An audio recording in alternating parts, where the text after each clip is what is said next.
Hello, I'm Lou Ann Johnson, and I'm speaking to you from Truth or Consequences, New Mexico. First, I would like to say hello to all my teacher friends in Thailand and say thank you so much for choosing to teach. I know it's not the easiest job in the world and not the best paid, and we don't get the most appreciation, but as you know, it can be the most satisfying job in the world in spite of the frustrations. In connection with the publication of my book, Teaching Outside the Box, I'd like to talk just real briefly about 3 issues that I think are of universal interest to teachers everywhere. Number 1 is the motivation to work with those students who are so disruptive and so difficult. Sometimes I know it's tempting to just throw up our hands and say there's nothing we can do, but I always remind myself that there is a reason for everything that a child does. So rather than try to stop the behavior, my first response always is, why is this student acting this way? And my question always is, have I done something to make this student believe that this behavior is acceptable or necessary? Many times it's easier to blame the student when sometimes it's something that the teacher's doing. For example, when I first began teaching, I often would take roll at the beginning of the class. And students became disruptive, and then when I wanted them to pay attention, I had a hard time getting them to settle down. And then another teacher observed my class and said, they perceive that you're not ready or that you're busy, so that's their personal time, and then when you ask them to pay attention, it's like you're interrupting them. So be prepared from the second that you walk into the room or that they walk into the room that you're ready to teach. And take roll as they do something else. Give them something to do and train them so that every time they walk into your room, there's something posted, there's a direction, instruction, and they know exactly what to do. It only takes a couple of days and they get into the routine. It becomes a habit. As soon as they come into your room, they get a piece of paper, they write in their journal, or they read an article and formulate questions, or they do some math problems. They do something, not just busy work, but something that we're going to discuss and something we're going to use. And then it becomes just a habit. They walk into the classroom and their brains engage. And while they're doing that, then I can take roll and then I'm ready to teach. And it stops a lot of misbehaviors. Issue number 2 is the biggie, discipline. I do know some teachers who successfully involve students in creating the rules for their classroom, but I'm not one of those teachers. I make the rules. It's my classroom, and especially at the beginning of the year or a term, when students come into the classroom, I want them to understand this is my classroom, not yours. I have high expectations for behavior and for academic performance. I don't put a list of rules on the wall, and I don't threaten them. I don't go over all the things I'm going to do in response to bad behavior. I think of it the way you raise a child at home. I don't have a list of rules on the wall and consequences. What happens at home when a child does something, we say, we don't do that. And in the best circumstance, we explain why. Sometimes they're too young to understand, but I still try to give them an explanation.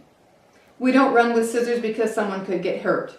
We don't call people names because no one likes to have their feelings hurt and it disrupts their learning. So when someone misbehaves or does something that I think is going to be disruptive, I say, we don't do that in this room for this reason. Thank you very much. And I go on. If the student repeats the behavior, I stop. I do the same thing a parent would do. I give them the look. Didn't I just tell you not to do that? Please remember. Thank you very much. And then I go on. If they do it the 3rd time, then I will have a private conversation with that student. But unless students are very, very young, I don't call their parents because parents don't tell children to go to school and misbehave. So they've already told them to behave and it didn't happen. I try to hold the student responsible. And that's one of the reasons why I don't do a lot of detentions, I don't do a lot of punishments, because those don't change behavior long term. I hold the students responsible for their behavior. I don't want to be responsible. If I create demerits or detentions, then I have to babysit or I have to keep track of that. If I start calling parents, then I have to follow up on that. And it just creates a lot of negative dynamics. So what I do is I talk to the student. Why are you doing what you're doing? If they don't know why they're doing, then I say, you need to step over here quietly and think about what you're doing. I would like you to change the behavior. This is specifically what I don't want you to do, specifically what I do want you to do. And then you decide what you're going to do when you're ready. In the meantime, I'm going to teach. So that they realize they don't get my attention for misbehaving. They get my attention for cooperating. And then when it's convenient for me and everyone's busy, I'll go to that student and I'll say, what do you think? It gives them a chance to calm down. Nobody's acting in anger. It doesn't make them so defensive. And in most cases, students either don't understand why they're doing what they're doing because something emotional is going on in their life, or somebody's teasing them, or they're worried about something at home. Maybe they have bad nutrition. There's a million reasons. But what I want them to understand is I want them to develop self-control. And they're not born with it. They have to learn it. So I try to be like the kind drill sergeant. I like you, I want you to stay in my classroom, but when you walk through that door, you accept the responsibility of being in my classroom, which means I expect you to do your best, not to interrupt other people when they're learning, and never to ever to interfere with my teaching, because I take my job very seriously. And most students understand that. Of course, you have students who have some severe issues, and those are the ones that need to talk to the counselors. Those are the ones that I can't fix. It took me a long time to admit that. I can't save them all, I can't fix them all, but I can do my best to be the best teacher, to be a good role model, to be as patient as possible, try never to respond out of anger, never feel like I want to punish a student or teach them a lesson or help them, force them to make better choices. What I want them to do is think about what they're doing, choose what they're doing, and learn to control their behavior and accept full responsibility. I'm not responsible for their behavior, they are. The third issue is the standardized curriculum. And I'm sorry, but I just don't agree with making one test and one curriculum for every student everywhere. I do believe in some standards. I believe that no matter what country you live in, literacy is very important. Not just the ability to read and write, but the ability to read and write well. The ability to formulate ideas and express them in an articulate manner using proper grammar. And to be able to write those ideas down. So how you go about learning them depends, I think, on in a community, in a very urban environment with students that may be a little more savvy, faster pace. That's a very different environment than working with children in a farmland, for example, or a place where you have a lot of people who are learning a new language. So I think that we have to give more trust to teachers. Teachers are trained. And we need to value them, and we need to trust them and allow them to do what they believe is best in order to teach their students. And understand that we do have these standards we expect you to meet. But I just don't agree with standardized exams and standardized curriculum, particularly that. I don't have a problem with having an exam, but here's my problem.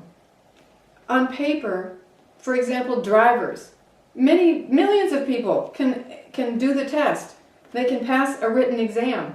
They can pass an oral exam. They can even drive around the block with an instructor. That doesn't mean they're good drivers. That's why we have so many accidents. So I think that it's important that we see what people can do, not just on paper, but what can they do. If I want to know if a student can really read, I want to hear them read, and then I want to talk to them about the book. I want them to discuss it with me.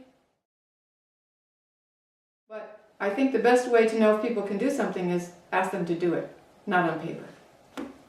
Maybe I'm crazy, but I do my best, and I think that's what's important for teachers. We do our best, and we try to help every student. And I do want to say this. Sometimes it feels as though we're not making any progress with certain students, but we are.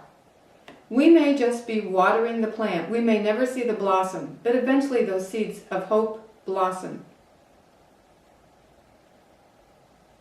Thanks for teaching, and happy reading. I did want to say, if you have specific questions when you're reading my book, feel free to send me an email. There is an email link on my website, and I'd be happy to answer your questions. Sometimes it takes me a while to get to them, but I won't ignore you. Thanks. Adios.